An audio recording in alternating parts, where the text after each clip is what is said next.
और इसी के साथ चलिए अब तीसरी महत्वपूर्ण खबर अंतर्राष्ट्रीय जगत से जुड़ी हुई। रूस के राष्ट्रपति व्लादिमीर पुतिन से इन दिनों अमेरिकी राष्ट्रपति डोनाल्ड ट्रंप काफी नाराज चल रहे हैं। दरअसल ट्रंप किसी भी हाल में रूस और यूक्रेन के बीच में सीज फायर कराना चाहते हैं, लेकिन पुतिन इसके लिए तैयार ही नहीं है। और ऐसे में ट्रंप ने पुतिन पर टिप्पणी करते हुए कहा था कि हमारी बात ना मानकर वो आग से खेल रहे हैं। और ट्रंप की इस टिप्पणी के बाद रूस की तरफ से भी जवाब आ चुका है और जवाब देते हुए रूस ने सीधे तौर पर तीसरे विश्व युद्ध की धमकी देती है। ट्रंप शांति की वार्ता यूक्रेन और रूस के बीच करा रहे थे, पर अब तो जैसे रूस और अमेरिका के बीच ही जुबानी जंग शुरू हो चुकी है। शांति वार्ता की कोशिशें तमाम विफल हो चुकी हैं और मिसाइलें आसमान चीर रही हैं।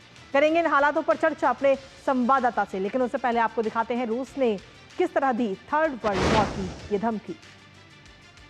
तो ट्रंप और पुतिन के बीच में तनाव बढ़ता हुआ नजर आ रहा है और थर्ड वर्ल्ड वॉर की ये धमकी दी गई। रूस और यूक्रेन के बीच सीज फायर ट्रंप चाहते हैं, लेकिन कहीं ना कहीं पुतिन की तरफ से इस सीज फायर के लिए बिल्कुल ही तैयार वो नहीं है। सीज फायर से पुतिन ने साफ तौर पर इनकार कर दिया है। लेकिन इसके साथ ही अगर हम देखें तो ट्रंप ने पुतिन को धमकी दी थी कि वो आग से खेल रहे हैं, अमेरिका की बात वो मान ले। उन्होंने कहा था कि हमारी बात ना मानकर आग से खेल रहे हैं पुतिन, ये बात उनकी तरफ से की गई थी। और ट्रंप की इस टिप्पणी के बाद ही रूस भी भड़क गया था और पुतिन कहीं ना कहीं भड़के हुए नजर आए थे, जिसके बाद में अब रूस की तरफ से इस धमकी का जवाब दिया गया है। और धमकी का जवाब देते हुए सीधे तौर पर तीसरे विश्व युद्ध की ये धमकी रूस की तरफ से दे दी गई। लेकिन इसके साथ ही सिक्योरिटी काउंसिल, रूस के security council deputy chair Dmitry Medvedev की तरफ से क्या कुछ कहा गया है, किस तरीके से धमकी दी गई, वो आपको बताते हैं। उन्होंने सीधे तौर पर रूस को धमकी दी, रूस की तरफ से ये धमकी दी है और कहा है कि ट्रंप ने पुतिन के बारे में कहा है कि वो आग से खेल रहे हैं और रूस के साथ वो कुछ बुरा कर सकते हैं। मैं एक ही बुरी चीज जानता हूं और वो है तीसरा विश्व युद्ध। उम्मीद है कि ट्रंप इसे समझते हैं। तो इस तरीके से ये धमकी तीसरे वर्ल्ड वॉर की दी गई है रूस की तरफ से। लेकिन इसके साथ ही रूस ने यूक्रेन पर अभी हाल ही में सबसे बड़ी एयर स्ट्राइक की थी, जिस पर ट्रंप ने ये टिप्पणी की थी। आखिर ये एयर स्ट्राइक किस तरीके से की गई थी वो भी आपको बताते हैं। यूक्रेन के शहरों को सीधे तौर पर टारगेट किया गया था रूस की तरफ से और ये सबसे बड़ी एयर स्ट्राइक के तौर पर इसे देखा गया। यूक्रेन पर ड्रोन और मिसाइलों की ये बौछार रूस की तरफ से की गई थी, जिसके बाद में डोनाल्ड ट्रंप जो है काफी नाराज नजर आए। रूस ने 367 ड्रोन और मिसाइल दागी थी और कीव शहर को काफी नुकसान इस हमले की वजह से हुआ था। और हमले के बाद से यूक्रेन में दहशत का भी माहौल है। रूस द्वारा हुए इस हमले से डोनाल्ड ट्रंप नाराज हुए थे और डोनाल्ड ट्रंप ने क्या कुछ कहा था वो आपको बताते हैं।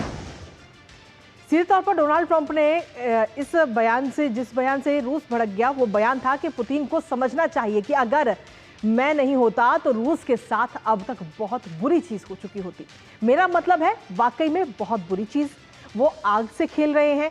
मैं पुतिन को काफी लंबे समय से जानता हूं और हमारे संबंध अच्छे रहे हैं, लेकिन अब ये रॉकेट दाग रहे हैं, शहरों पर हमला कर रहे हैं और लोगों को मार रहे हैं। मुझे ये बिल्कुल पसंद नहीं आ रहा है। ये ट्रंप के द्वारा ये टिप्पणी की गई थी इन हमलों के बाद में, जिसके बाद अब सीधे तौर पर रूस की तरफ से तीसरे विश्व युद्ध की भी धमकी दे दी गई है। हमारे साथ हमारी सहयोगी जेसिका इस वक्त जुड़ गई हैं, सीधा उन्हीं का रुख करते हैं।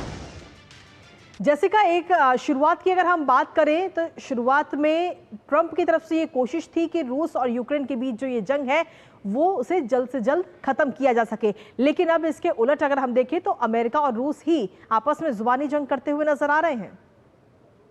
बिल्कुल सही कहा आपने। आपको याद होगा कृतिका, जब डोनाल्ड ट्रंप राष्ट्रपति बने थे अमेरिका के दूसरी बार, उन्होंने कहा था कि ये 24 घंटे में ये युद्ध रुकवा देंगे रशिया यूक्रेन का, जो कि अब तक हो नहीं पाया। फिर 100 दिन का एक टाइमलाइन दिया गया, वो भी नहीं हो पाया।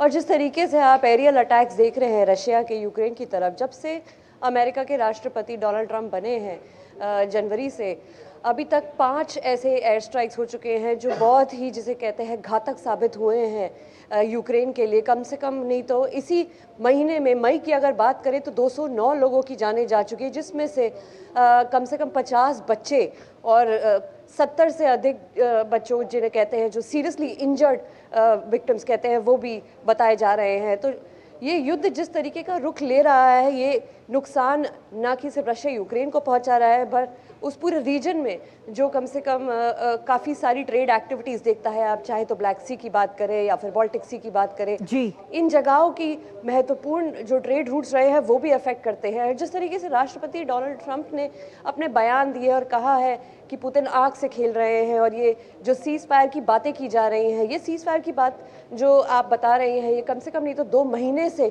पुतिन डिले करे जा रहे हैं। ऐसा माना जाता है कि वो चाहते हैं कि सीधे यूक्रेन और रशिया की सीधी बात हो और बीच में कोई मीडिएटर ना हो, भले ही वो डोनाल्ड ट्रंप क्यों ना हो। आप बयान देखिए क्रेमलिन स्पोक्सपर्सन दिमित्री पेस्कोव का पिछले दिनों में, वो कहते हैं कि हमें फ़र्क नहीं पड़ता जो डोनाल्ड ट्रंप सीज़ फायर की बातें करते हैं। अगर रशिया को अपनी सिक्योरिटी के बारे में थ्रेटनिंग फील हुआ तो वो उस तरीके से ही आगे बात करेंगे और वो सीधे यूक्रेन से बात करेंगे। वो अमेरिका के किसी भी इंटरवेंशन से उनको कोई फर्क नहीं पड़ता, चाहे अमेरिका और सैंक्शंस क्यों ना लगा दे रशिया पे।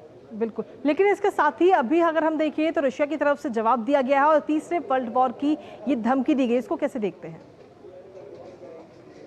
देखिए, इस तरीके की जो बातें होती हैं इनको ज़्यादा उस नज़रिए से ना देखा जाए तो बेहतर है। ऑल्सो इसे फियर मॉन्गरिंग का भी एक तरीका कहा जाता है एक एक्टिव वॉर में।